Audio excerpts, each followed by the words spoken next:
Hello, dreamers and desert dwellers. My name is TV Skyn, and welcome back to Legend of Zelda Skyward Sword, where we are still in the desert. Lots of sand everywhere. It's coarse and rough and very distressing, frankly. There's a door there. Closed door. Can't get into the door. And there's the Salfos over there. Two of them, which not looking forward to, but oh well. Can I get like one of years?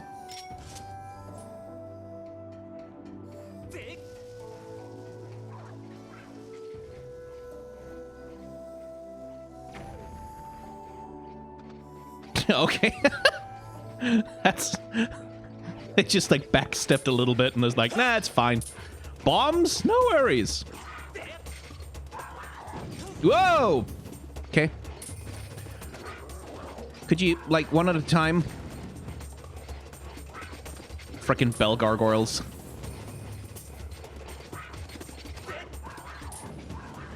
Okay, this is inconvenient in a lot of ways.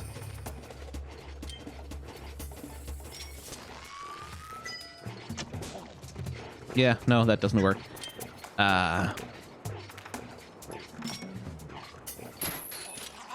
No, no. Oh, you shut up. Just taunting me. That's not gonna do anything. Do I have anything that'll, like, mess with him? Well, I guess I do.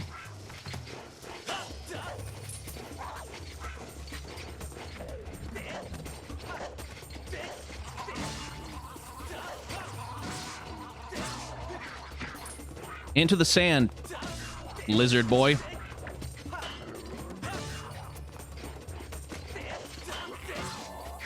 There we go. Jerks. Tedious. Running out of bombs over here. Oh, hello. This station here was used by folks heading into the old mines. People still write the mine cards all over the place, though.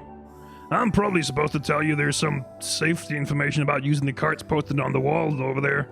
Card writing can be dangerous at times, so I'd suggest you give that stuff a quick read. Approach the cart. Lean your body. Oh, okay. Moving too fast, press B to slow down. Jump to clear obstacles. I mean, that makes sense. Jump. Slow down. Lean. Get in. Huh, cute little illustrations. Hooga shaka, hooga shaka, hooga shaka, hooga shaka. I can't stop this feeling deep inside of me. Girl, you just don't realize what you do to me. When you hold me in your arms so tight, and you touch me all through the night. I'm hooked on a feeling. I'm high. Holy shit, we're going fast. I'm high on believing that you're in love with me. I hope I don't get copyright claim for that. Ooh. Ooh. Come closer. Come closer. I promise nothing bad will happen. Nothing bad at all. Everything's going to be just fine, my little friends. You and I are going to be best friends!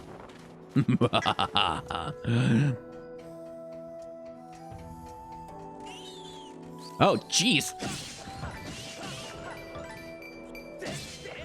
Well, they're worth some money.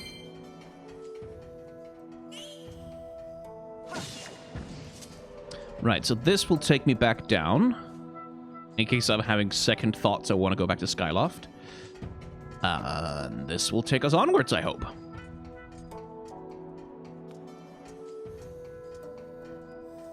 To the construction bay.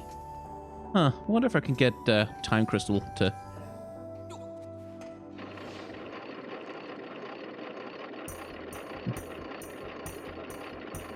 La-da-da-dee.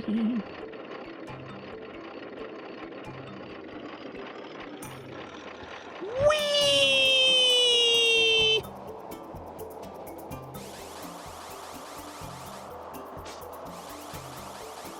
We're just gonna speed up. I wonder if you can, like, cumulatively stack speed like this. Doesn't look like it. Probably don't want to go that way.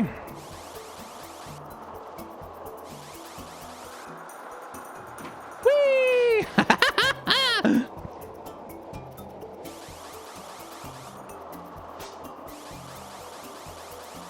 I can see what they mean about going too fast. Like, if you're going too fast, it's probably going to be hard to make those snap decisions about going right or left.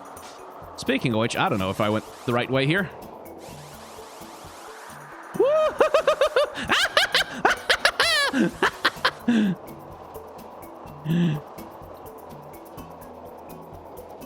Oh, I nearly fell off there.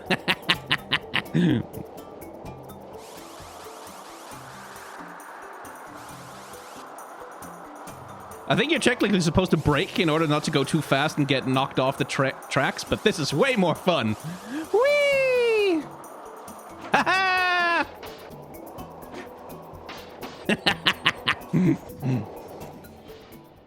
That rules.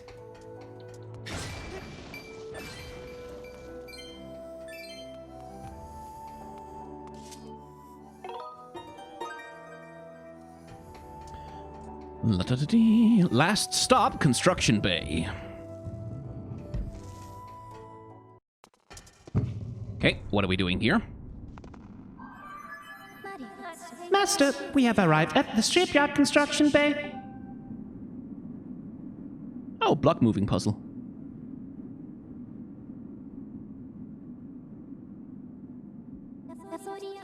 With the passing of many years, this structure has filled with sand. I recommend looking in the sand for a clue that may direct you to the location of the ship.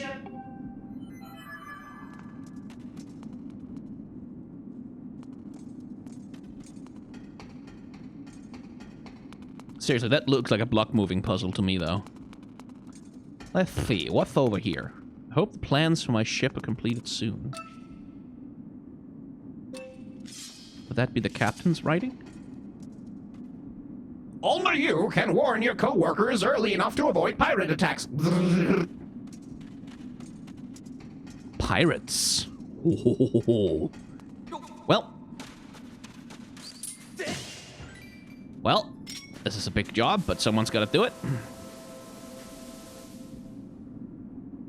Oh. Oh, no.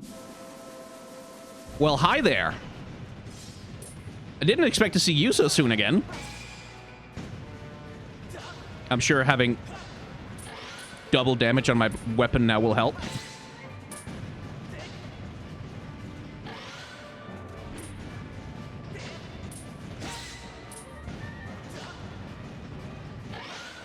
Ah! No, the other one, Link. The other one! Link! The other one!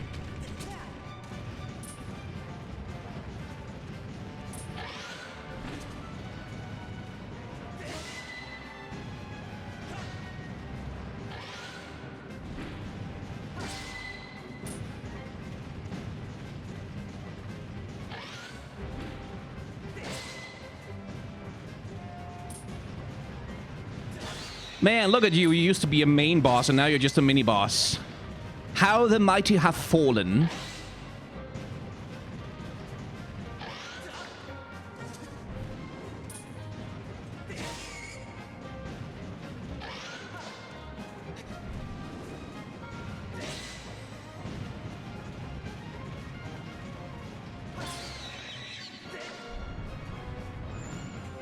Sup?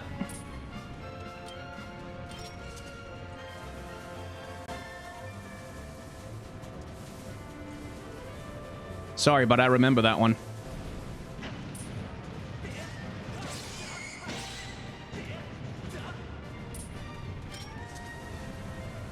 Nope.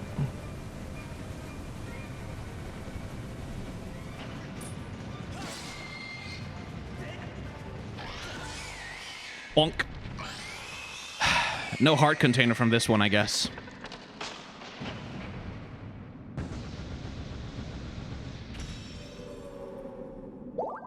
Yeah, not so much. Master, it would appear that in the many years this factory went unused, the monsters have moved in and built a nest.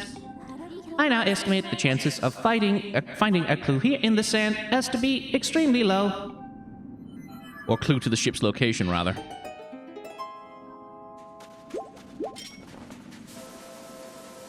Yeah, but I'm a Link, so I kind of have to...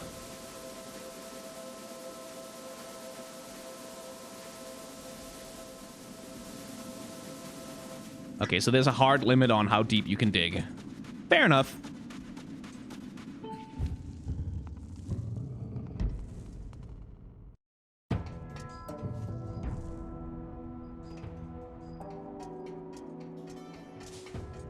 Huh.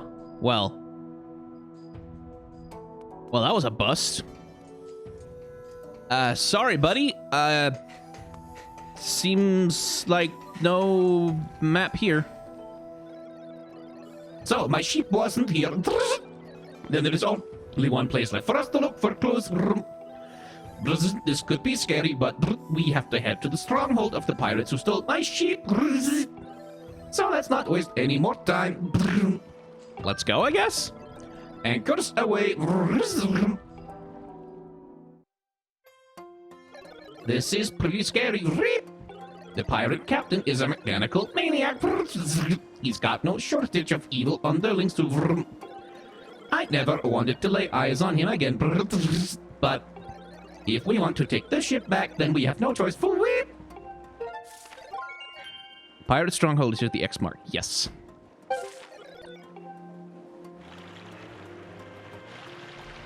I think I can find the way. Especially since I don't even, like, it's like, yeah, there's ship combat here, but there's no reason to care about it, because you can just, like, you can just walk out. Oh, wait, maybe there's a little bit of reason to care.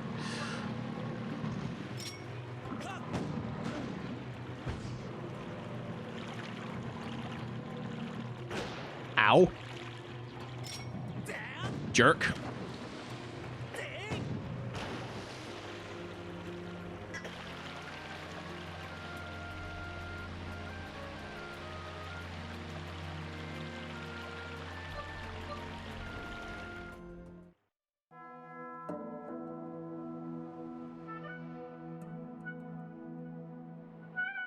Oh, that's pretty cool.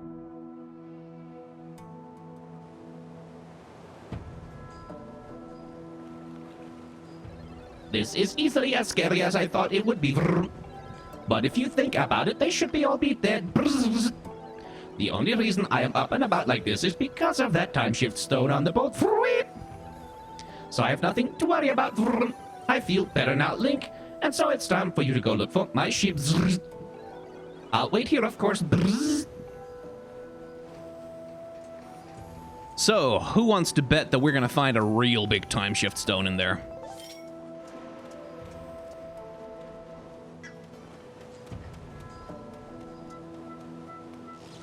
Also, these guys. Go away. Oh, little door. Found a side entrance, did I?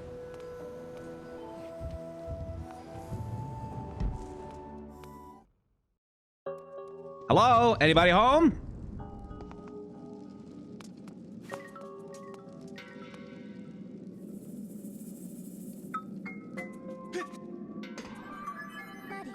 Master, please take a look. Looks like a torch. This device looks like it's meant to hold a time shift stone, but there is not one currently installed. There is a 95% chance that it is the same type of device as the ones we encountered in Lanero Mine. Signs indicate that time shift stones were used in this facility as a kind of power source. Indeed. Well, let's go get one. I'm sure those claws on the side of the door aren't ominous signs of anything.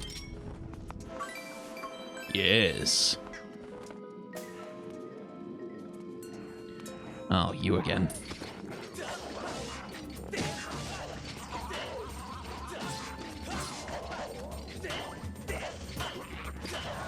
Ah. Okay.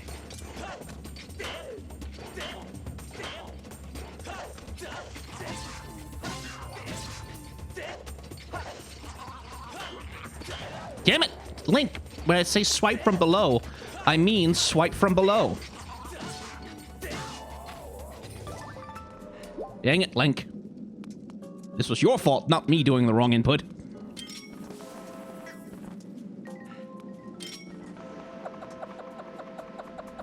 Tickle, tickle, tickle!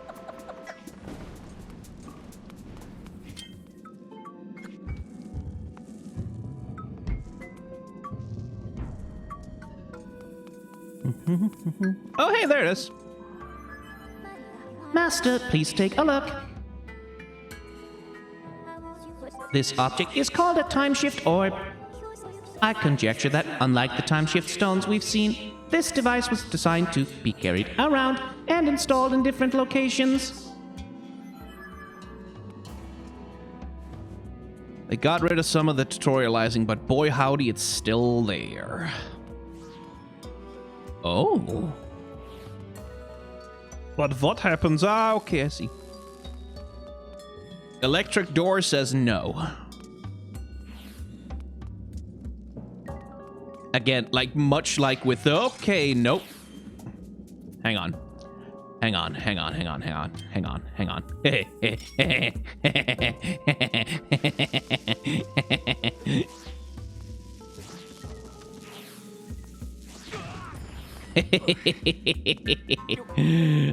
That was funny.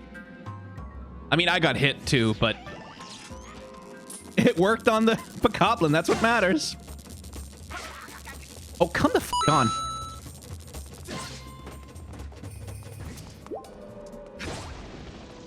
Sometimes, like, sometimes the game just makes them instant block you. Like, just immediately, just like on a dime, they block you. Hang on. Let me just, before I embarrass myself again.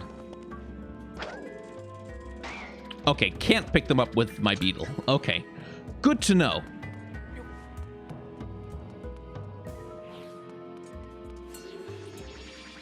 Oh, hang on.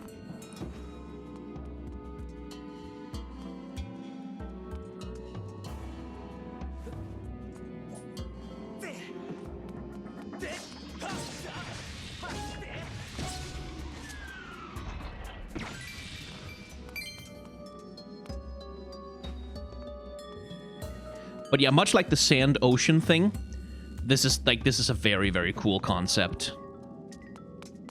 The time shift stones, like changing the thing between the past and the present. Like that, it's a really, really, really cool idea.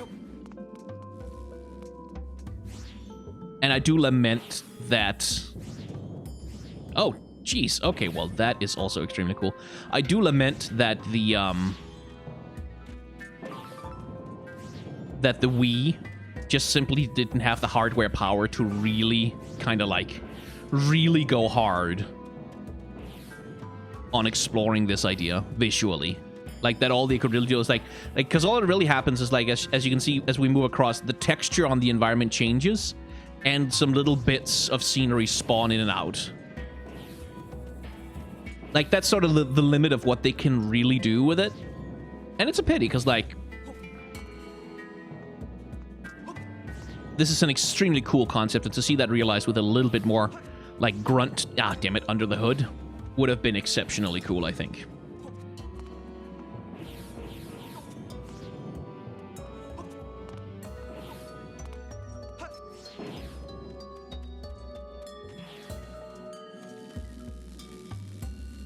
Am I supposed to...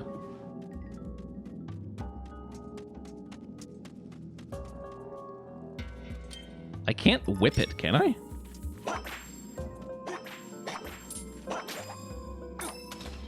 No, but I can whip that. That makes more sense. It's also a fun recontextualization. Ah, I see. Okay. So here's what we do. Yoink.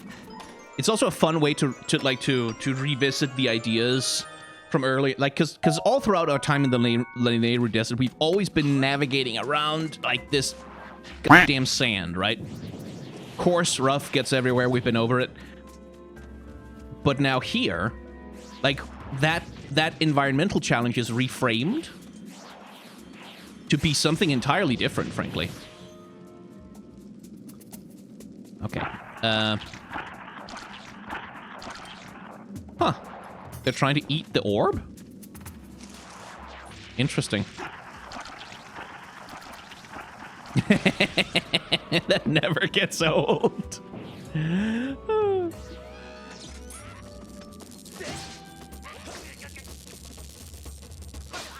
Yeah, would you...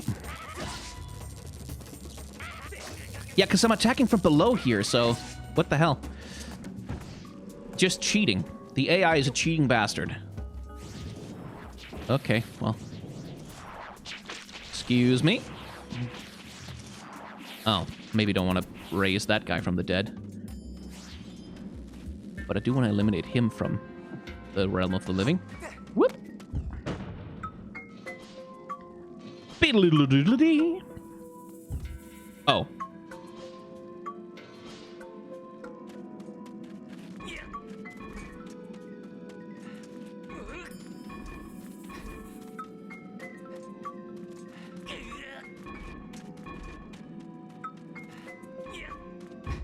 There we go.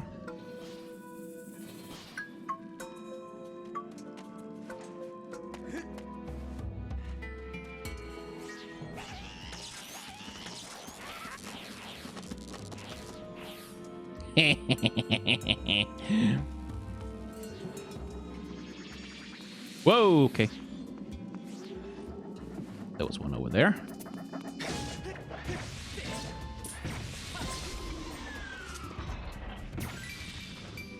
Thank you.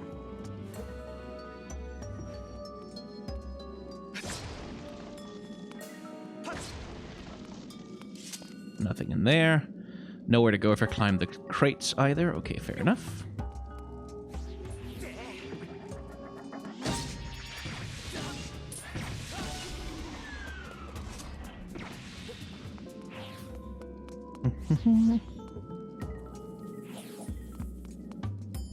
So what am I supposed to do in here? I'm presumably supposed to place the time crystal down in order to do a thing, because I can't bring it with me in that way, so presumably I can get rid of those bars somehow. Again. Oh! Or maybe it's not that simple.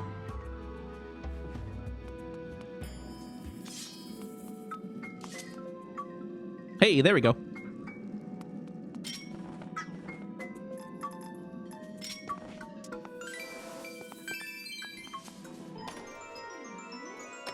A monster horn.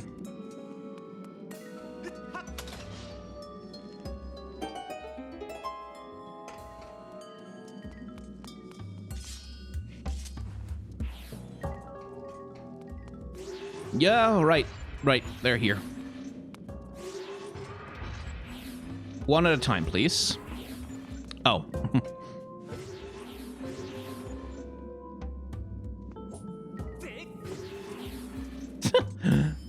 Oh, he's going back to his place, is the thing.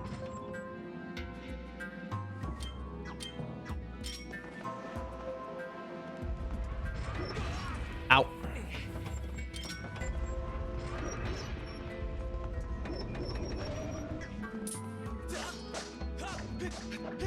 Link? Why?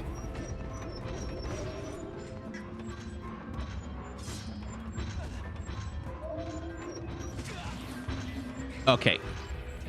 Screw this. Oh, I can't. I have to kill them.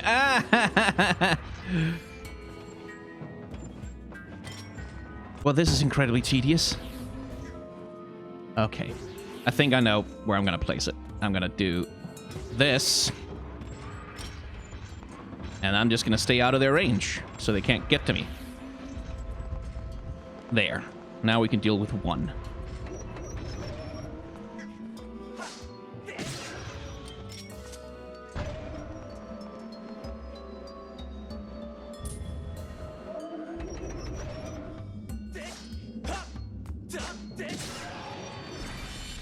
Annoying.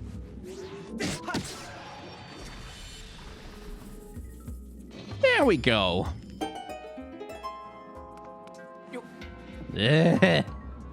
Annoying. That was really annoying. Right, so theoretically we just put it down in there.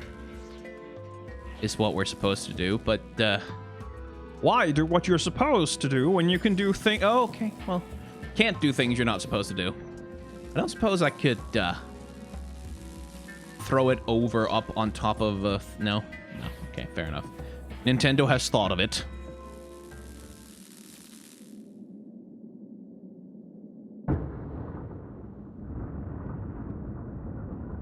Open wide, Monstro.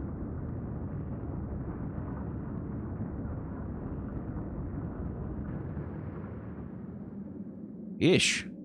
Worst dentist job in the world.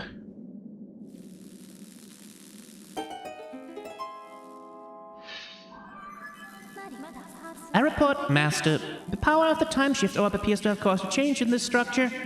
I recommend going outside to further investigate the situation. I mean, it's not bad advice, Fi, but I was kind of there already.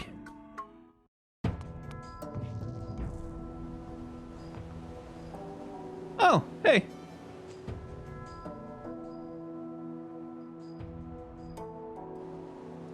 Them some ruined masts in the sand.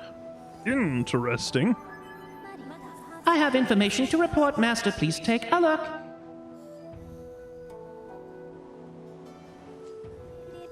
There is a 60% probability that these masts and these sails are from the ship that protects Nehru's flame. You can now set your dowsing ability to search for the ship that holds Nehru's flame. Okay, then. Think I'm good. Just want to go and save, really? That was all I wanted.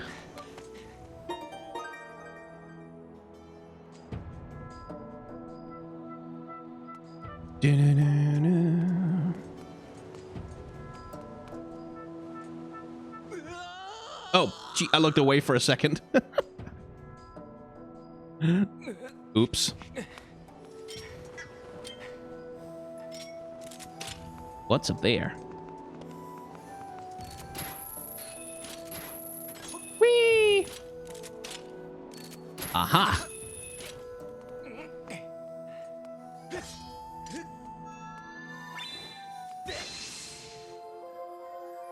Off you go, little one. Off you go. I shall find you in the skies. Ooh, ooh, ooh.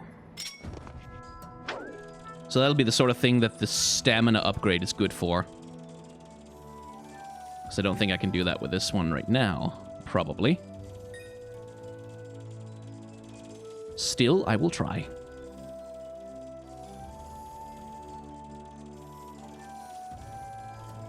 Oh, but I could go down to the docks and I could probably get them. Yeah. Okay, well, I'll take that one. And we are always in need of money.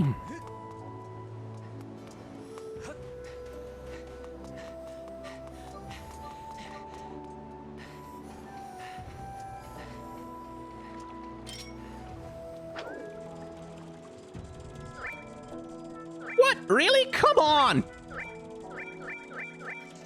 Oh, they calculated that very well. Oh, they calculated that very well.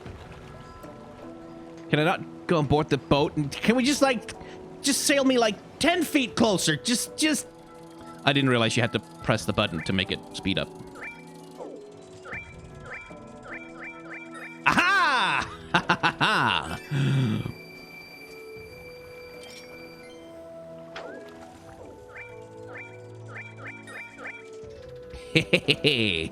I'm not paying for any goddamn upgrades. Screw you.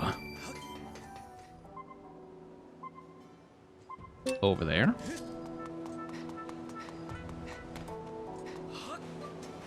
So I guess I just return to the guy with the Dow's ability and say we're going that way. Oh, right. So the circle that appears to be empty will have something to do with the ship I guess. Okay, well, we'll just go tell him that our magic sword knows the way. So my ship wasn't here either. You found a clue. You know the place, some kind of thing called dowsing. That's amazing. This time we'll definitely find my ship. Ready to set sail. To sea. How are we going to search this whole huge sea? I have no choice but to ask you to do it for me. So get cracking. There's a high probability that the ship's currently will be attacked with my glimpse of it. Yeah.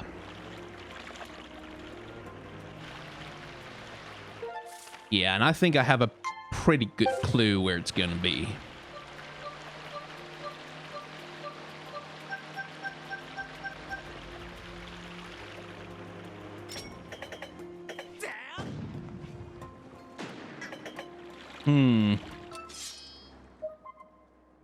Oh, over that way.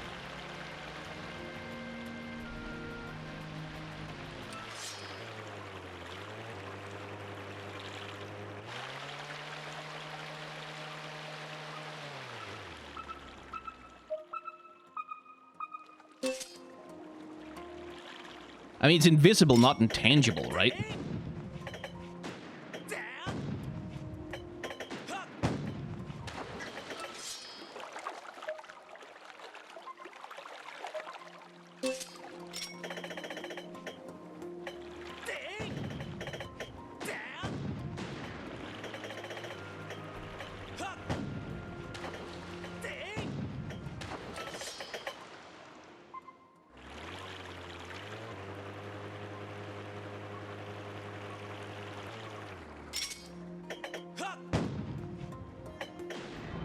There. Oh, it's moving. That's why.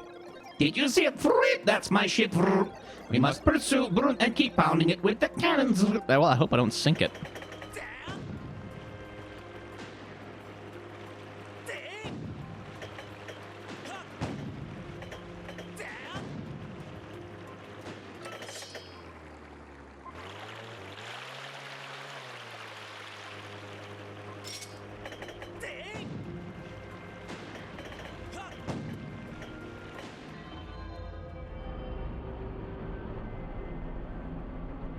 Wait, how the hell is it sailing in sand?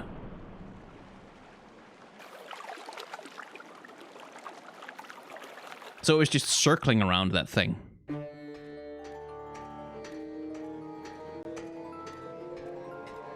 That's a cool way to enter a dungeon.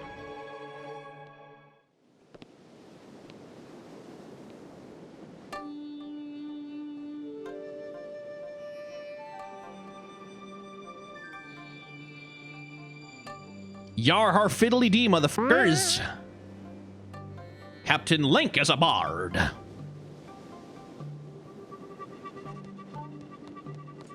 Right, lots of corpse piles.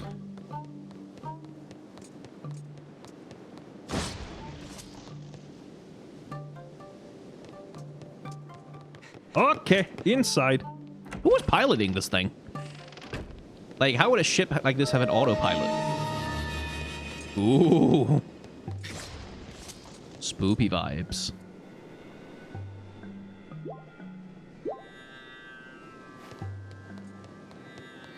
Need a key. Need to go downstairs. Any pose?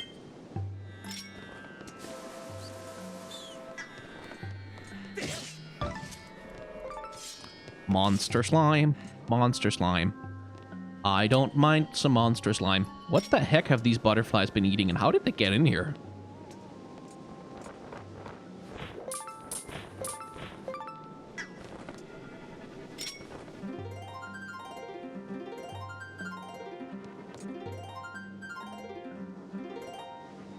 There. What does that do? Anything? Maybe something later? That's the Sora symbol.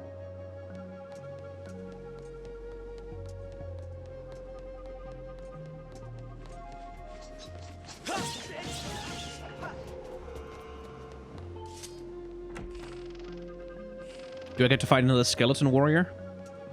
Skeleton warrior!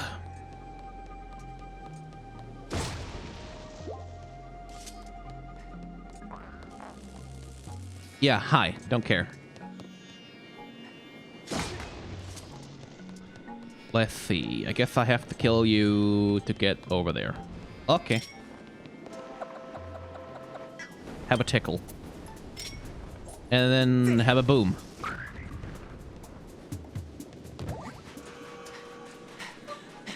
Yeah, oh, that was close.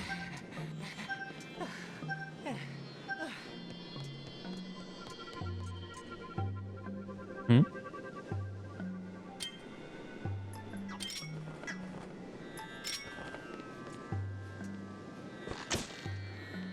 Huh, can't shoot through like that. Looks like an eye, though. Seems like a thing you should hit.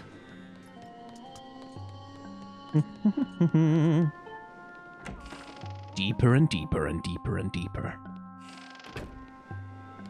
Oh, jeez. Really?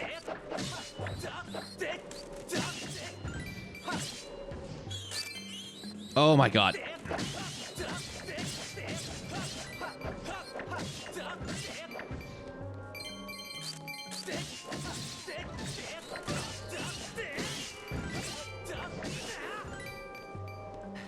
Yeesh.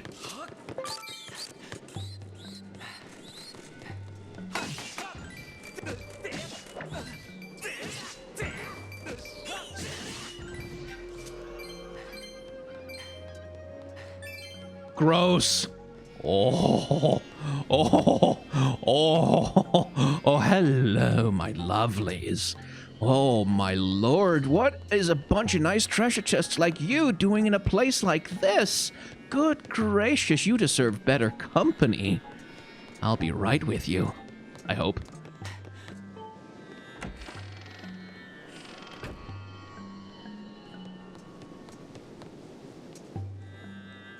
Well, something's down there.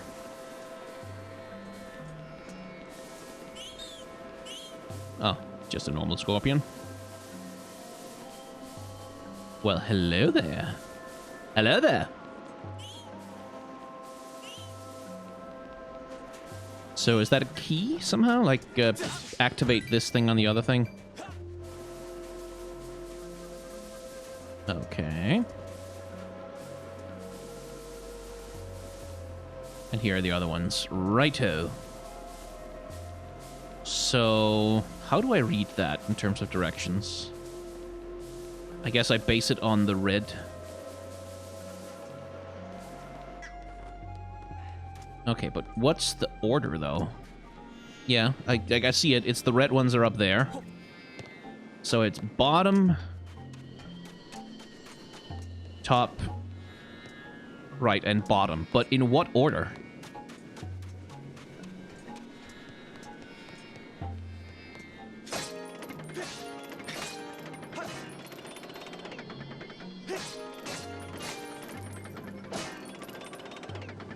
Yeah, not really too sure about this one.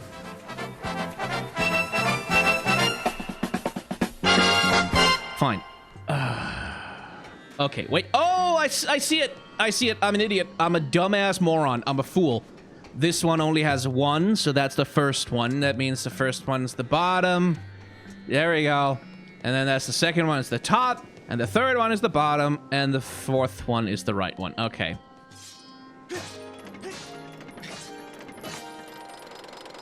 Doi.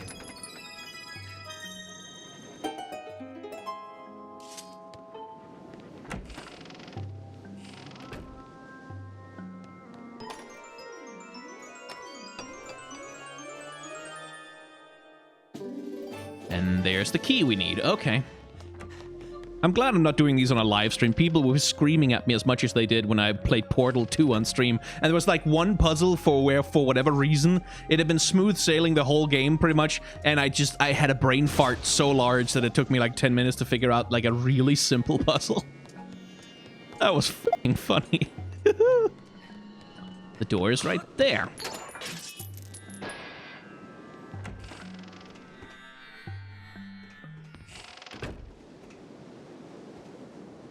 Okay, what's gonna happen?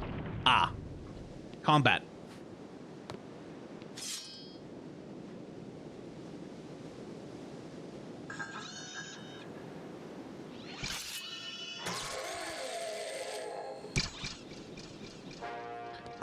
Okay. His devastating charge has been halted. How you doing? Okay, so... Come on, block Link.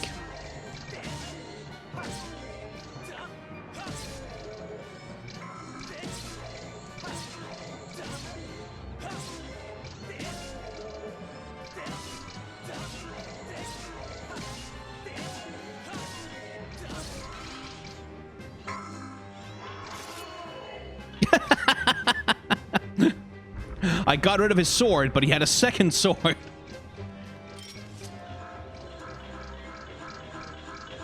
Let's not go too far away from the plank there, matey.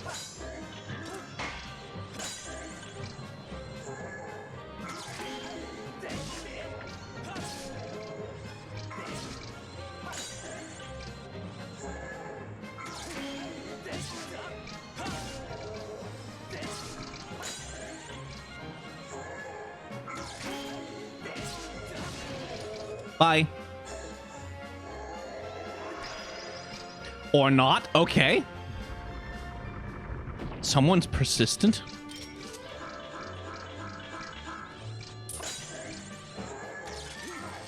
Damn it.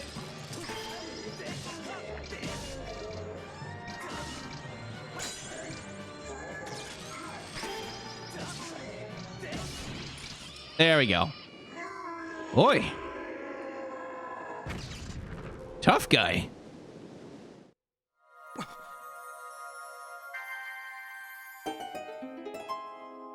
Beedle-doodle-doodle-dee.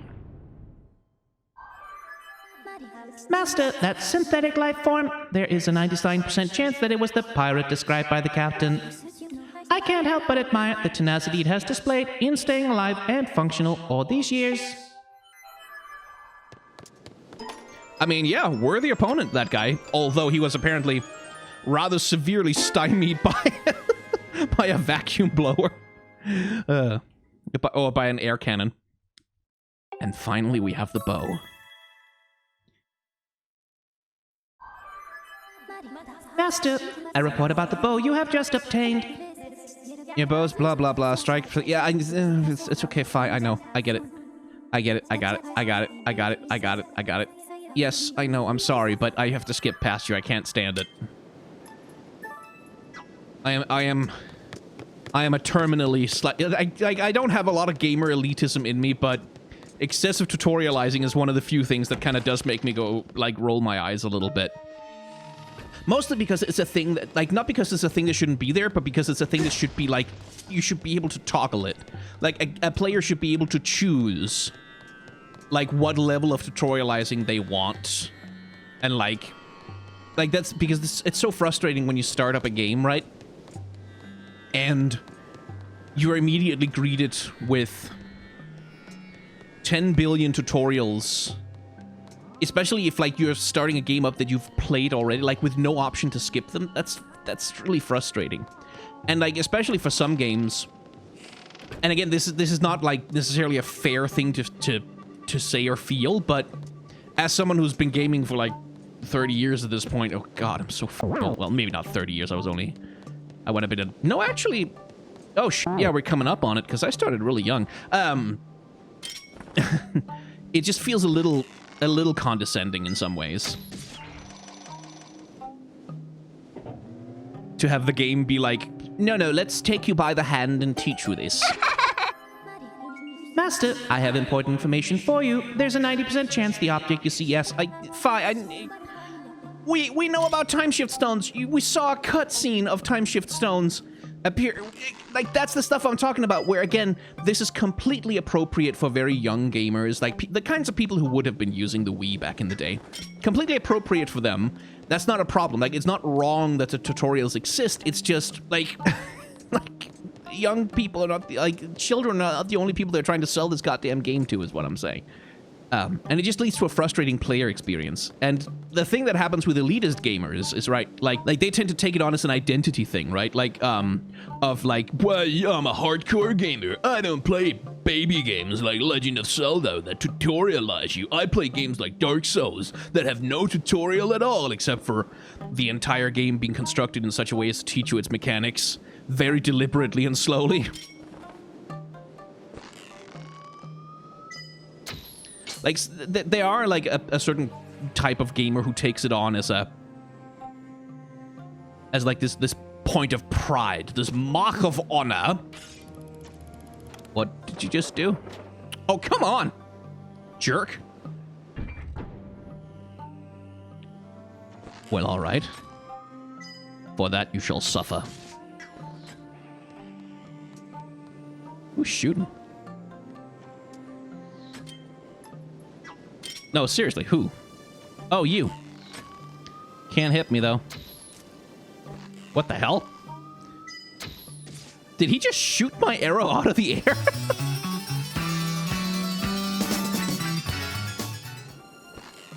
I miss the shooting gallery. I hope there is one. Oh, arrows! Arrows, no. How the hell did you survive that?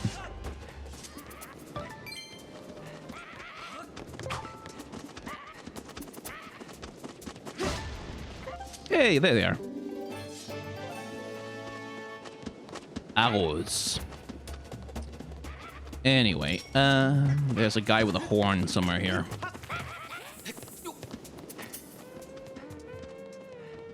Oh yeah, there you are.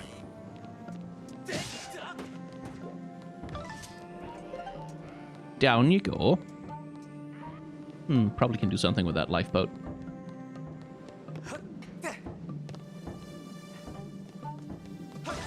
I wonder what those propellers do. Right then.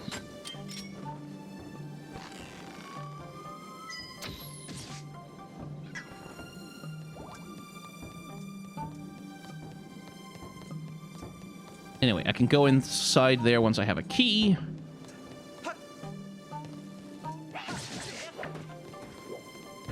In the meantime... Yar har, fiddle-dee-dee.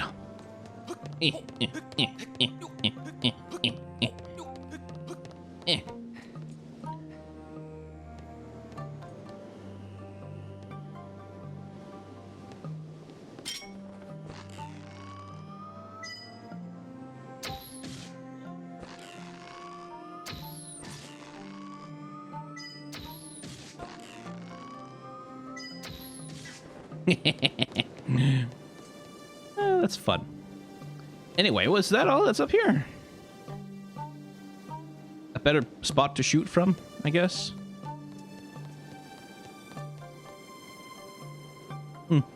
Looks like it. Well. I'm stumped then. My only idea then is to jump into the lifeboat. Let's see what happens. Oh, didn't mean to do that.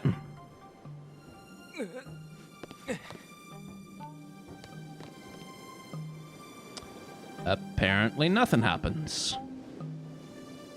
But it does look like you could do something by... Like the lifeboat would take you down and you could go to the thing. No? Oh, right there.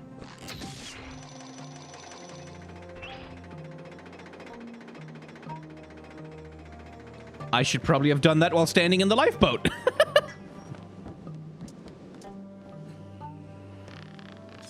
Oh, well.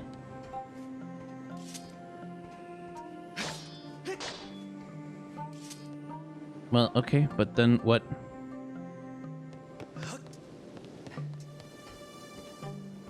Okay, well. I guess that didn't work as I had intended it. And I can't make it go further down.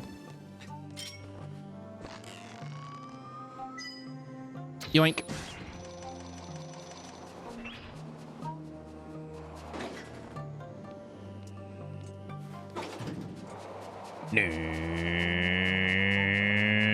Ka-clunk. Reminds me of that one exercise in Ring Fit.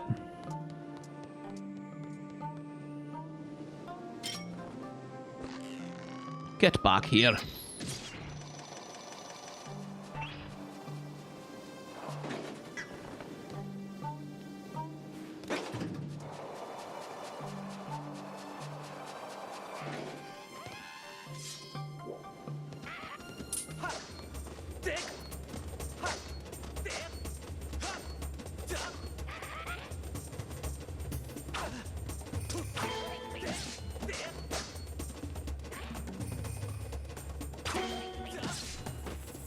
There we go. Click. Open sesame. Link, good job!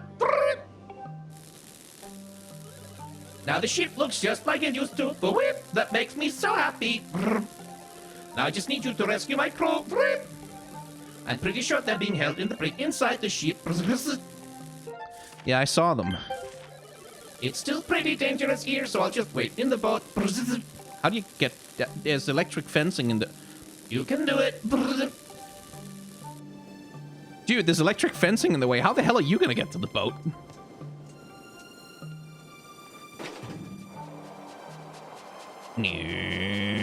Ka-chunk.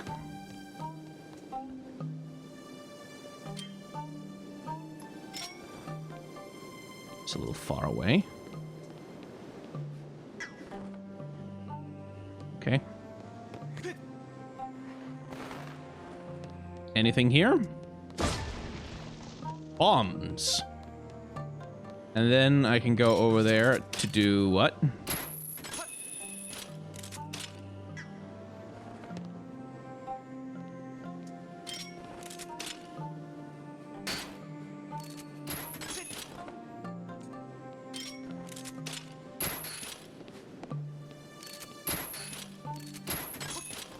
Okay, well, just jump then.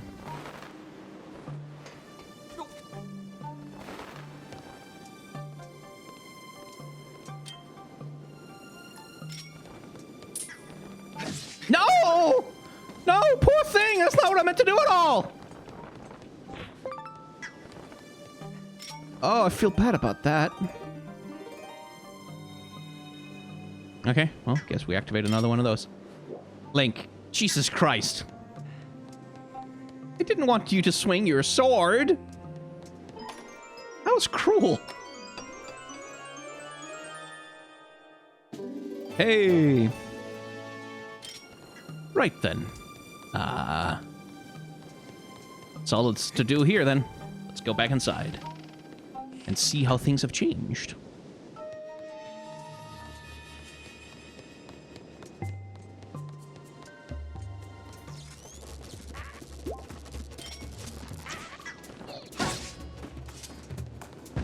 Go away.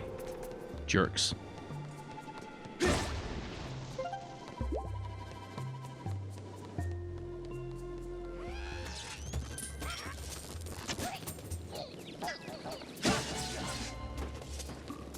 Well, isn't that aha!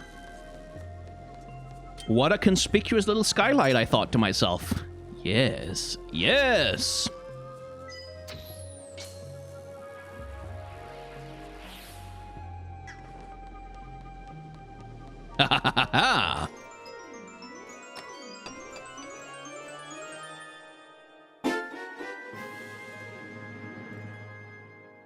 Well, that's a map.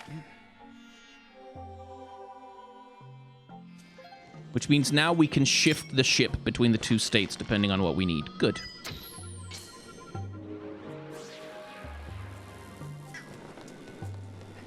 Excelente.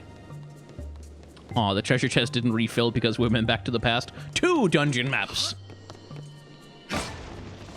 And a time paradox. Now you there. Well, aren't you interesting? Right, okay, so if we go back to the past, that thing will be moving really, really slowly and we can shoot past it in order to hit the eye. Or it won't be moving at all.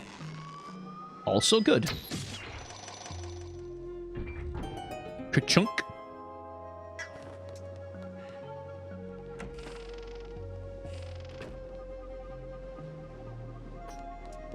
I'll take that one, thank you. Piss off.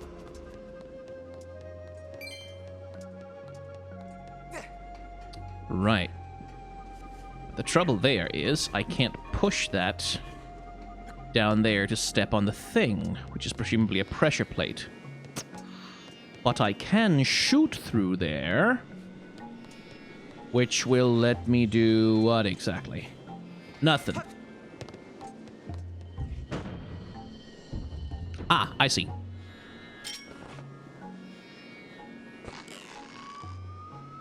Sniper Elite.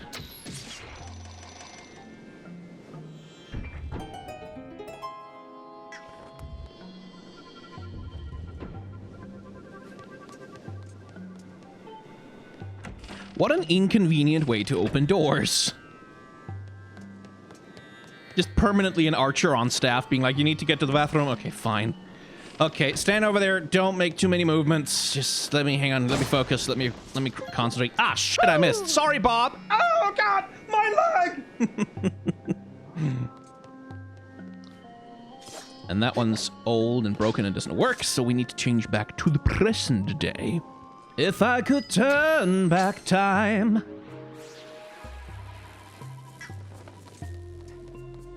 How the hell did all of that turn into sand?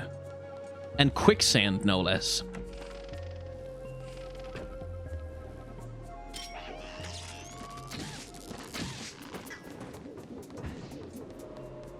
You brought a bow to a sword fight there, matey.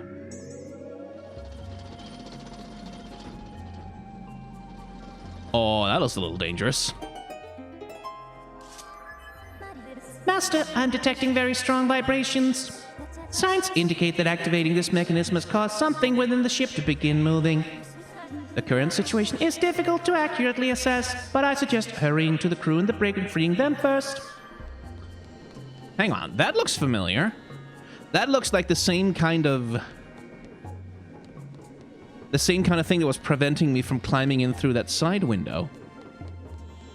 And that's where that eye used to be. So if we turn time back to the past outside in the lifeboat, does that mean that there will be an eye there? Is it worth trying? I think so. Then...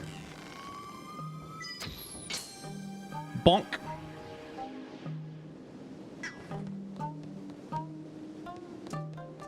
And then... gentle, gentle, gentle. Whoop. Nope. Sorry, Link. It's faster than making the lifeboat go all the way back up. Sorry, kid. No, don't climb down that. Just jump.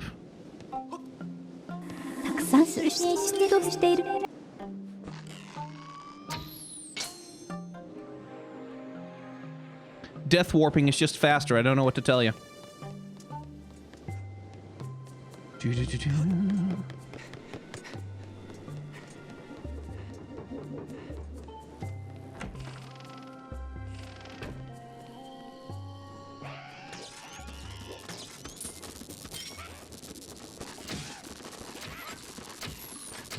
Okay, little hard to hit you point blank when the thing zooms in and out like that. La da da dee. Can I pick up my arrow? Hey! Again, a thing that presages Breath of the Wild. I think that's the first time you can pick up... Could you do that in Wind Waker or Twilight Princess? I don't think you could.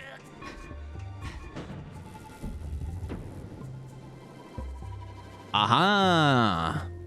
There we go. That was the thing.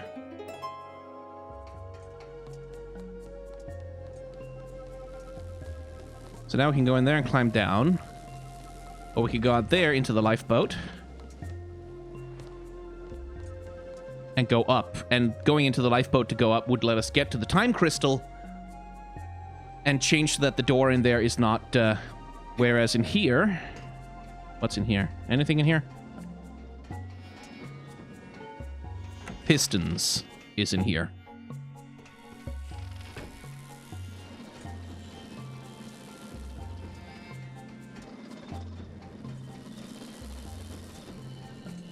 Yeah, okay, let's figure out the lifeboat thing. Let's go and do that then.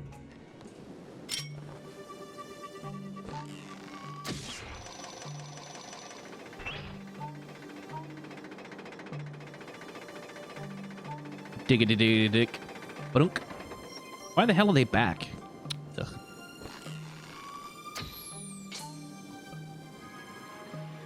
Turn to ash.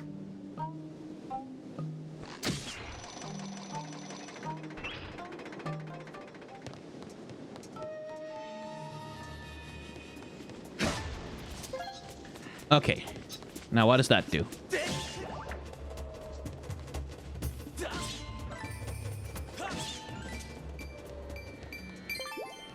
Can I hit the time stone from here? Oh yeah, okay, cool. I can hit it from here. Good.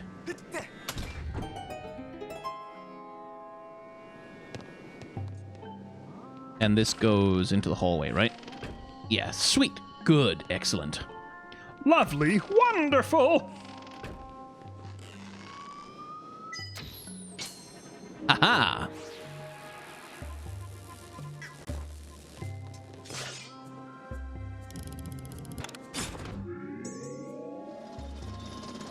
Did I just make them speed up? I stopped some of them. Master, I'm detecting strong vibrations again. The current situation is difficult to accurately assess. Yes. Well, presumably this will come in handy at some point. Let's go downstairs here, see how things have changed.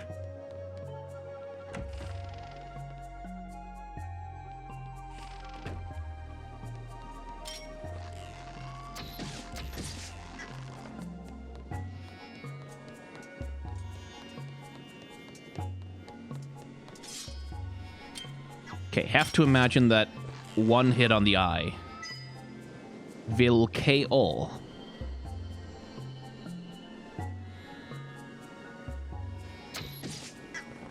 Yes. Most excellent.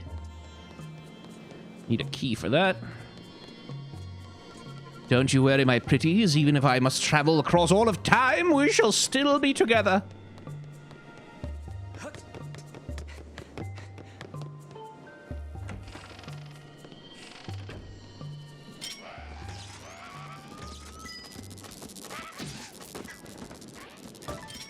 Oh, can't climb ledges, huh? Lol. You're a human, aren't you? How did you get in here? You came with the captain to save us. I'm so happy. But we can't get out of here while that sparky thing blocks the exit. Yes, that is a problem. How would I get rid of that? I almost forgot to mention it, but the engine room is right below this brick. Indeed. There's a corridor from the engine room that connects to this brick. But to get through the engine room to here, you need to activate the 2 power generators in the engine room. Oh, it looks like the engine room is up and running. Did you turn on the power? Okay, then I'm sure you can get through the engine room to here now. We'll be waiting for Weep. Or you could take your destiny into your own hands and go through the engine room instead. Just suggesting. Anything in here? No. Right, can't go that way. But we can go that way. And get crushed.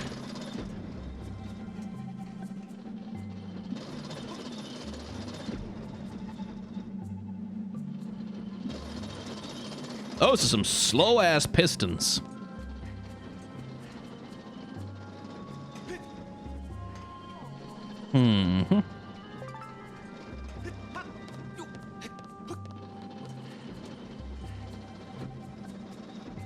Right, so what? Oh, this is whip. That item I have.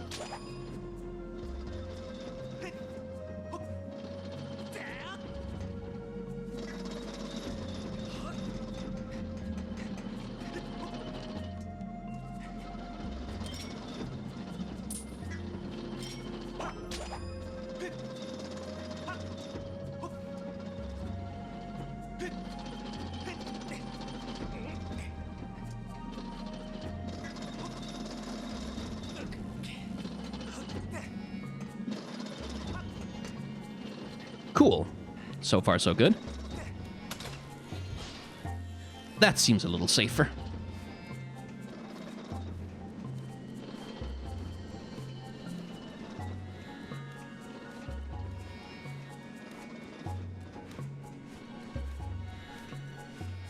Feels very Metal Gear the way they've implemented crawling here. Like the manual first person sort of adjusting the camera. You're free! All 3 of you. That's the entire crew? I feel like there were more robots in the picture. You really came to save us, Vroom. My circuits are glowing with happiness, Vroom. Really? Vroom, you came on board to find Nero's flames, Vroom. If you want to reveal Nero's flame, you're going to have to regain control of this ship, Vroom. The control room is next to the brig, but its huge door is sealed shut, and you'll need a key to open it, Vroom. First, you should head to the captain's cabin. The control room key should be in there.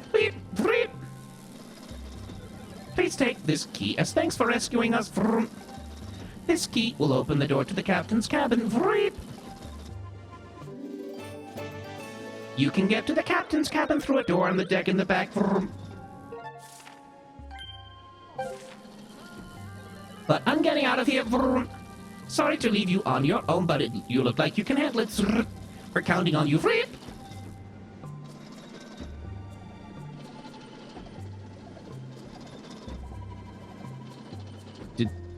Do the other guys want to go too?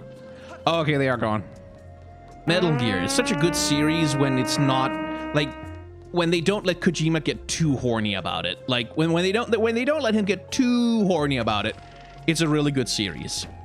Like I maintain that Metal Gear Solid, the first one, like it's very, very sort of cheesy and kind of campy, especially in hindsight. But I maintain that it is one of the better action games of all time, and like one of the most ambitious PS1 games for sure. Just in terms of its cinematic ambition, and also like the thing you can always say about Kojima games is like they're not vapid. Like they have something on their mind, not always like expressed that deftly, and not always like certainly not unproblematic. But they always have something on their mind. Like Metal Gear 1 was about something beyond just being, you know, spy thriller, sneaking action. It was about legacy, genetic legacy in this instance, like very explored through like the whole thing about gene therapy and being predestined by your genes towards or against certain things, and like how that influences people.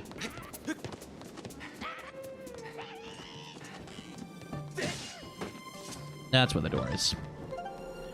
Metal Gear 2, meanwhile, like again was very much about information control and like what the powers that be will do with control over information and control over narratives, which Kojima explored in a sort of very meta way by essentially creating this new character specifically designed to piss off the fan base, Raiden, and putting him through what eventually turned out to be essentially a government simulation in order to create more super soldiers like Snake by repurposing and like by recapturing his narrative and using it as a training simulation. And then it gets into the weeds, like really way deep into the weeds about information control and about how homogenizing culture is going to be the ultimate weapon of control for national governments going into the 21st century. And like, talk about being right on the money. I mean, and they are all about something, and especially they are all of them are set against the threat of nuclear war. Like all of them are reacting to the Cold War in one way or another, with like Metal Gear, the first Metal Gear Solid sort of being about the legacy that we leave behind as mediated through like the ideas of the Cold War, specifically like what kind of world are we leaving behind. one that lives eternally in fear of nuclear war? And are human beings predestined to do that kind of thing? Like, are we predestined to leave those legacies behind? Are we kind of doomed to that by the way that we're constructed? Where the game says, no, we're not. Like, genes do not define who you are. Like, your choices define who you are. Humanity, and so the message of the game is that humanity is not predestined to die in nuclear apocalypse, which is encouraging.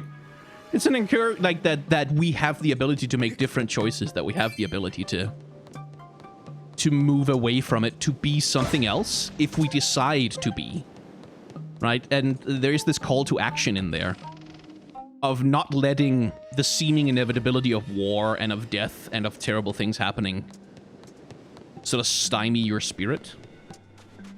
And again, like, Kojima is not as a writer, he's the very picture of self-indulgence, and he has a weird fucking thing about women. Like, it's not even, like, I'm not even sure that I would classify it as, like, it's not actively misogynist in the way that a lot of games are. Like, it's not a thing of, like, oh, women, they're like, it's not like, we're women, like, it's not angry at women. It's just, he's weird about them. He's just, like, he has some weird-ass hang-ups about women. It's just weird.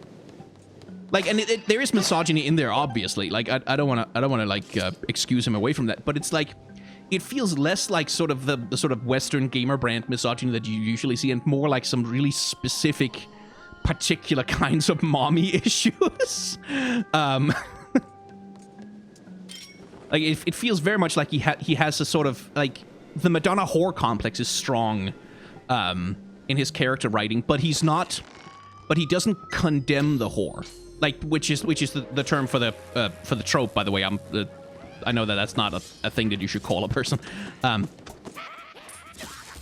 Piss off. Oh, right, I can block them now.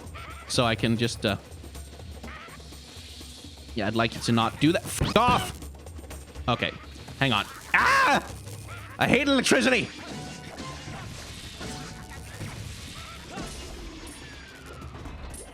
Thomas Edison was a witch!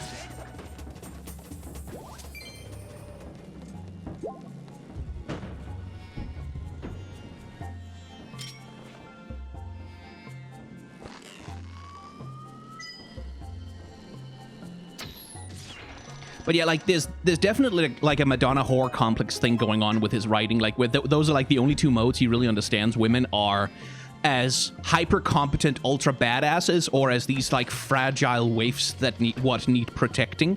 And there's just no other mode for a woman to exist in Kojima's writing.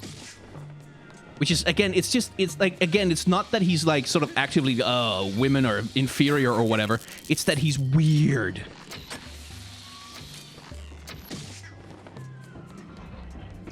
Like, he has hang-ups, like, just powerful hang-ups. And it weakens his writing, like, it really cheapens it, because, like, when he writes characters like the boss from Metal Gear Solid 3, like, then you go, holy shit, like, no one else can write a female, like, sort of a deuteragonist like Kojima can. Like, no one else bothers to try and write a character that is that complex and interesting. Which is an indictment of the rest of the games industry. But then he goes and writes, like, all of the fucking, like, female bosses in Metal Gear Solid 4, which is just, like, this... Okay, so the way it works in Metal Gear Solid 4, right? You have these four bosses who are, like, these ladies who pilot battle power armors, right? To fight with. And they're dangerous, and they're called, like, a wolf squad or something like that. They have some sort of pretentious Kojima name. And the deal with them is that they're all war orphans who have been massively traumatized in war in one way or another, and then now they're being used as living weapons by the sort of private military corporations. So, like, okay, so there's a clarity there of, like, yeah, like, private military corporations are bad in part because they apply a capitalist logic to the engines of war, which means they will absolutely take traumatized war orphans and use them as weapons. Okay, there's a clarity of theme there, but then when you beat them, like, when you get them out of their power armor, they're these, like, extremely hot, like, literally, body modeled off supermodels, extremely hot ladies in very skin-tight bodysuits who, like, will sort of walk slowly, sort of saunter towards you while giggling or, like, making noises or crying or, like doing whatever. And then, like, when you beat them, like, when you defeat them, either kill them or sedate them, you get these weird, like, just powerfully horny, like, just absolutely wildly horny, ridiculous sequences of, like zooming in really close on their bodies, and there's, like, white space where they sort of pose for it. It's like, oh my fucking god, Kojima. Like, you can make a porn game if you want, you know? Like, you can just go on Kickstarter and, like, say, I want to make a porn game. People would fund it. You don't... What's it doing here? Because it cheapens, like, these characters who are supposed to be these tragic emblems of the exploitation of the privatization of the military-industrial complex just become these... They become wank material. Like, they become... That's... The visuals and aesthetic of the game reduces them to wank material, and so that's all anyone remembers of them. Like, that's... Talk to a gamer who has played Metal Gear Solid 4. What do they remember about those female bosses? Well, they remember the skin-tight suits and the posing and, like, the seductiveness of the way that their scenes were shot, and the male gaze that is, like, on turbo mode in those scenes. They don't remember the thematic point of them, because why would they? Like, the game doesn't seem to give a shit about it. Like, it doesn't prioritize it visually. So why would you remember it? Gaming is a visual medium a lot of the time. Yeah, and it's the same thing in Metal Gear Solid 5 with the Quiet. Like, again, the Quiet, actually kind of an interesting character. Like, there's a lot of interesting stuff going on there, because she appears first in the very opening cutscene of the game where she attempts to murder your character, and you get one over on her by slathering her in alcohol and setting her on fire, to the point where she needs massive skin grafts, and, like, she has a severe disability because of what you've done to her in self-defense that, like, becomes part of her characterization later, like how she deals with like the resentment and the anger, and how she forms, like, a bond with Punished Snake or Venom Snake. Like, there's a lot of interesting stuff there, but no one's gonna remember it. No one does, because all anyone remembers is that she walks around in the Afghanistan desert in, like, this ridiculous sort of porn parody outfit of, like, this tied together bikini and, like, torn fishnet stockings. And the justification that Kojima offers in-game is like, well, she breathes through her skin. Oh, okay, she breathes through her skin. Yeah, give her you can give her a sports bra. Like, this is the tank top. You just have clothing that doesn't cling to the body. Like, you can breathe through fucking cotton, Kojima. And it becomes this visual excuse to, like, when Quiet has a scene, like, there's one famous scene where Quiet is playing in the rain, because she also drinks through her skin. She absorbs moisture through her skin. So when it rains, Quiet is like, oh, it's raining, and then she does this fucking weird undulating dance on the floor as she's rolling around in the rain. And it's all just, again, it exudes this powerfully horny, stupid Kojima nonsense, because he's weird about women. Like, he seems to understand that women are more complex than, you know, merely being eye candy, but he also just can't stop using them as eye candy. Like, he understands that that's not all they are, but he doesn't understand how to move past it. Like, he sort of seems incapable of, like, letting go of it. Like, he sort of seems to understand that it's like, that this is a thing that can be criticized, but he just doesn't want to let go. And that's the thing that makes it really sort of annoying, is that he can't commit to, because, like, if the Metal Gear games, they're already really cheesy, and if it was just like, oh yeah, it's always like Ninja Gaiden style, huge titty, like, fetish porn models, and that's like, you could at least sort of go, okay, so that's what this game is. I shouldn't expect any better from it. I shouldn't expect anything else from it.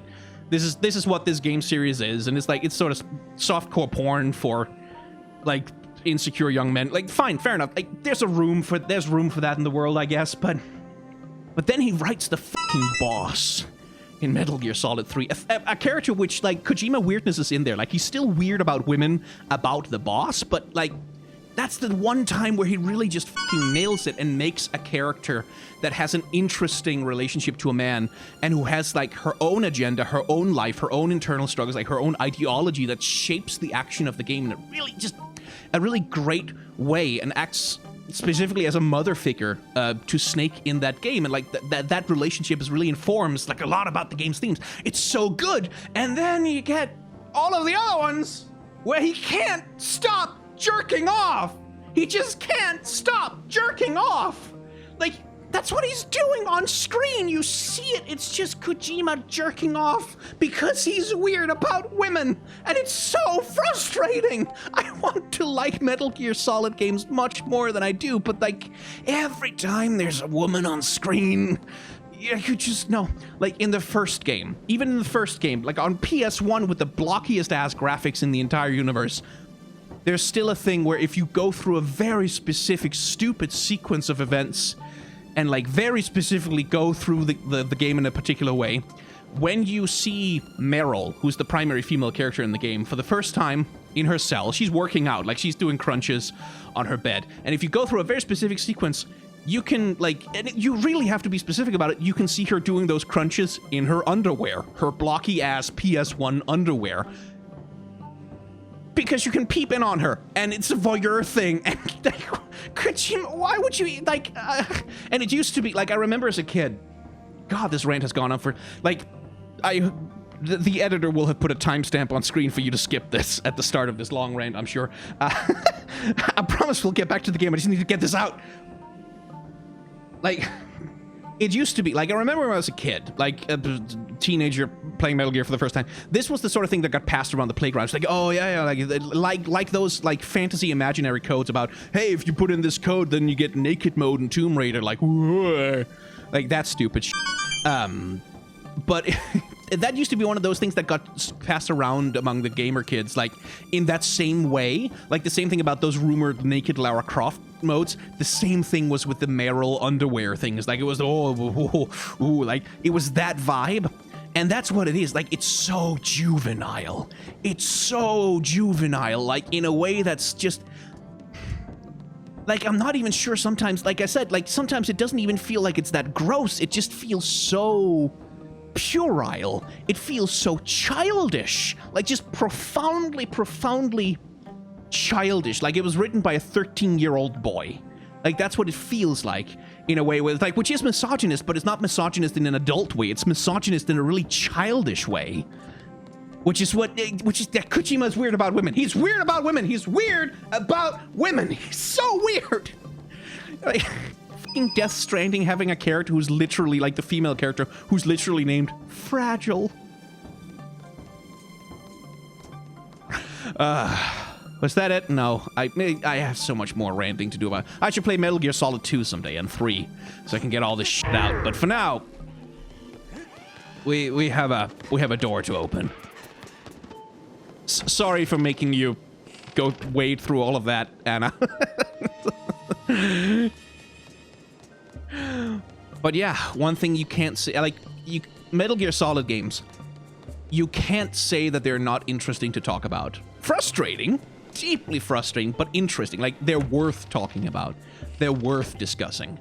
And there's a lot of AAA games that you really can't say that for. Like, there's a lot of the AAA Drek that comes out where it's like, yeah, it's problematic, and this is like, there's things about it that are good and bad, I guess, but it's just not worth talking about. Like, it's just not interesting enough to warrant the time and effort to even bother, like, to go through it or discuss it in detail, because there's just no substance there. Like, there's nothing, it's all surface, there's nothing under the surface. With Kojima, there's something under the surface, and what's under the surface is uncomfortable and horny, but it's there. Like, you can talk about it.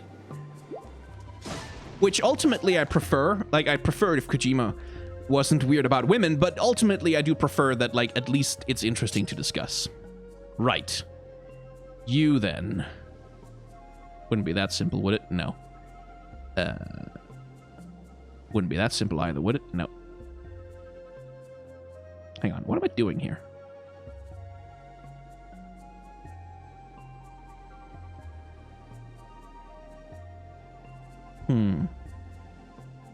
There we go.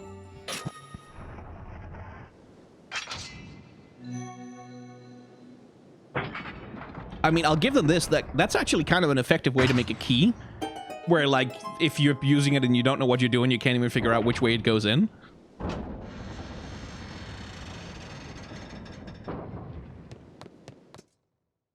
So... Oh. Oh, no. Oh, no. Kraken!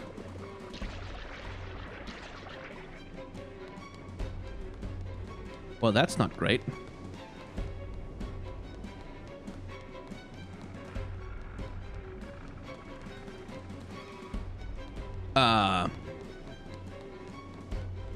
Right? I guess I'm just supposed to go? Oh, okay. I report, Master, judging by the size, these tentacles belong to a monster of considerable size. Really? You think so? The current situation is difficult to determine with complete accuracy, but signs indicate that the ship is... Oh! It's under attack, do you think, Fi?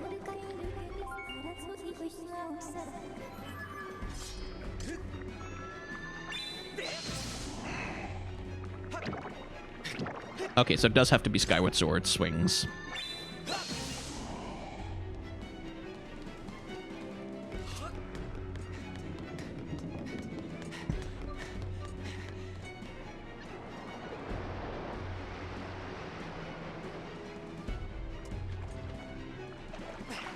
Oh, can't swim by then. Okay. Oh dear. I mean, with all the breaches in the hull, I'd say odds are pretty good that this ship is going to capsize regardless of what we do.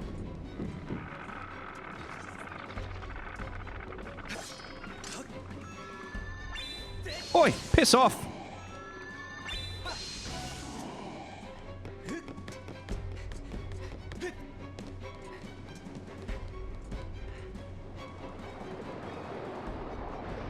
Yeah, this feels pretty sinky already, to be honest. Warning, Master. I sense an evil presence on the other side of this door. There is a 90% chance that it's the primary body mass of the creature whose tentacles are destroying this ship. Yes, Fi. It's... like, I feel like even kids would pick this up from context clues, surely. Well, that's bleak.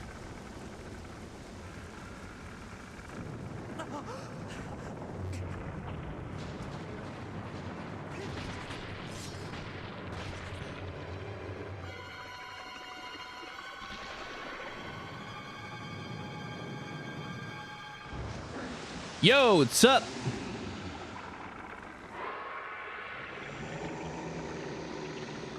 I think I spot a weak spot. Tentalus! Well, aren't you a personable little monster?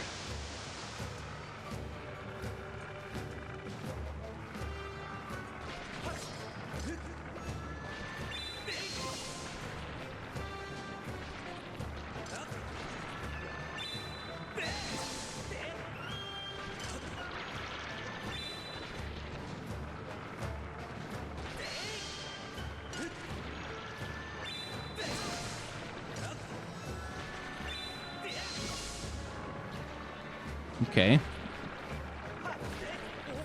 I don't suppose I can just... No.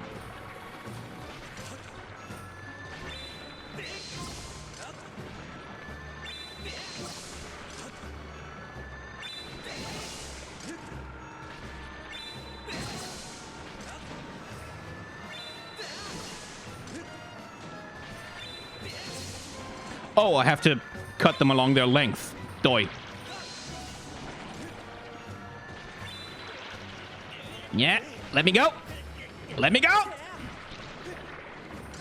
Jerk.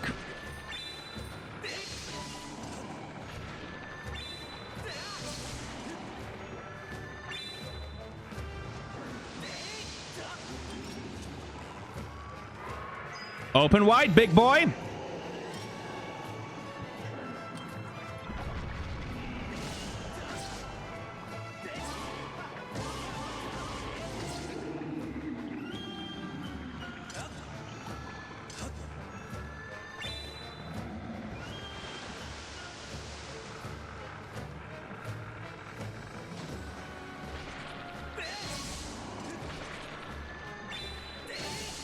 Infinite supply of these damn things.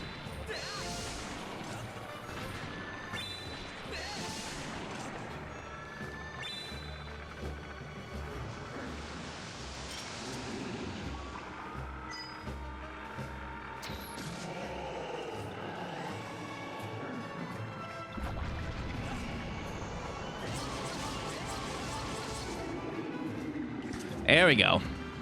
It ain't so tough in phase 1 anyway. I presume you have a phase 2 at some point. Will you do anything else? Or is this like your one move?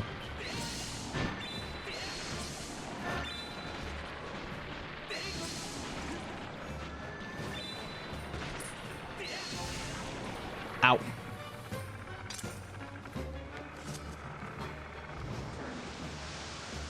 Guess who's back?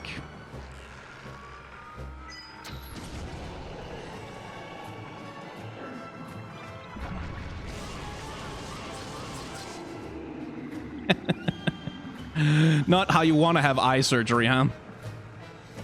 Phase 2 then?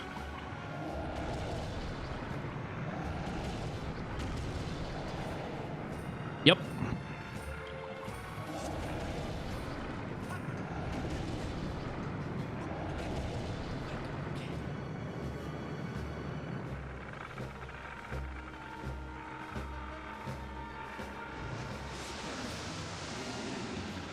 Hey, the tentacles stay cut off. That's a nice detail.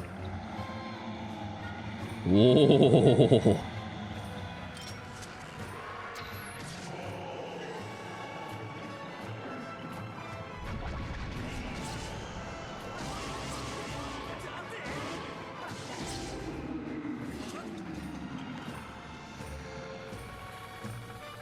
Okay, what else you got? Oh, okay.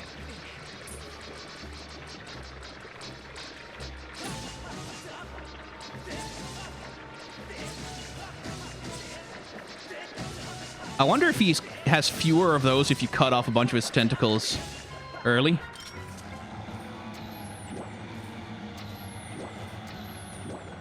Oh, come on.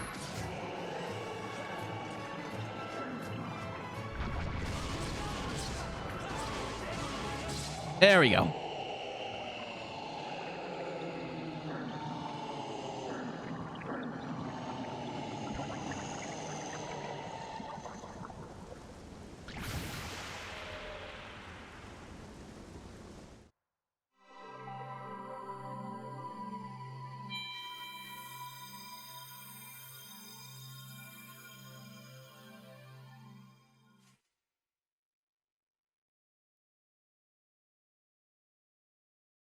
All the trouble to find the ship, and now this.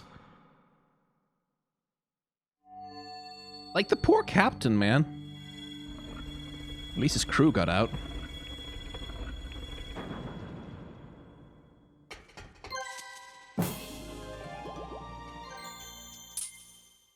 Like, this was one thing in the world he cared about, and, yeah, sorry.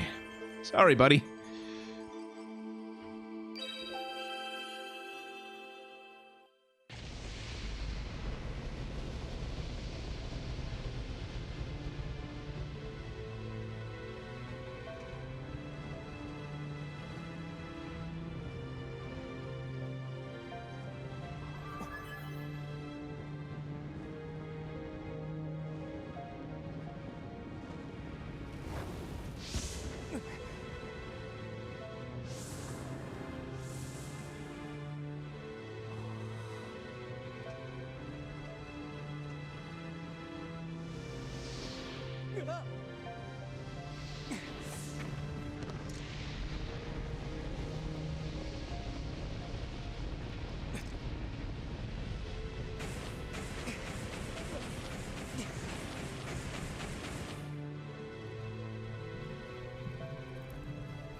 The flames of Nehru have transformed your blade, expanding Phi's powers. She can now help you use your dowsing ability to search for more objects.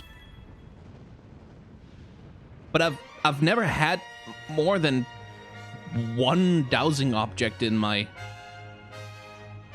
thing. That sword is looking more and more familiar.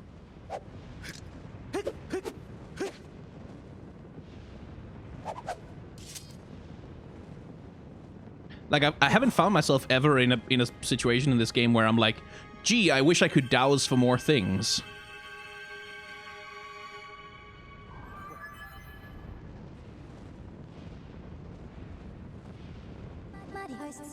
With your sword enhanced, you can learn a new melody. I recommend we return to the Isle of Songs. I want to go back to the captain first, though, just to say, hey. Oh, Thank you for getting me my ship back. It may have been half wrecked, but my crew and I got it shipped up to almost working order in no time. I wish you good luck in finding whomever it is you're looking for. Come visit again. You're welcome anytime. well, okay. They seem to have figured it out. That's nice. And that makes a good stopping off point, I think, for this particular episode. A little bit longer than usual, but I don't mind that at all. So, yeah. If you've enjoyed hanging out in the world of Skyward Sword with me, then you can hit the like, comment, and or subscribe buttons down below. If you want to help me pay my editor for her services, which make these videos, I promise you these episodes get a lot, especially when I go off on a Kojima rant like that, these episodes get a lot more watchable because of my editor. If you want to help me pay them for their time and their effort and their skills, you can become a member on the channel, and that also gives you the added benefit of being able to see episodes early. So if you want to watch more Skyward Sword right now, right this second, then some might be available in the playlist for you if you are a member on the channel. I also have a Patreon, a merchandise store, and a Shipyard. That all helps me pay my rent and stuff. But if you don't want to do any of that, or you're not in a position to be able to, you absolutely do not have to. Thank you very much for watching. Remember to wear a mask, wash your hands, take such vaccines as are necessary. And also, get your flu shot, by the way. Get your flu shot. I don't know exactly when this episode's going to come out, but, like, it's going to be flu season about there. Get your damn flu shot. You do not want to be the person who has to, like, go get medical care for the flu, which can be a serious disease, in the middle of a fucking COVID pandemic. Get your flu shot. Don't get the flu. Like, because in the flu shot, by the way, even if you don't get the, like, we have a lot of flu viruses going around every year, right? You can't get vaccinated against all of them. The WHO makes an educated sort of scientific decision about which ones are most likely to be out there, and they create a vaccine against that. So if you get that vaccine, there's not 100% guarantee that you won't get the flu, but if you get the flu, it will be milder, and you'll be less likely to require medical care. So get the flu shot. Get the flu shot. Get it. Get the flu shot. Get the goddamn flu shot. And also, you know, the other vaccines. And try to act with solidarity towards those who are worse off than yourself.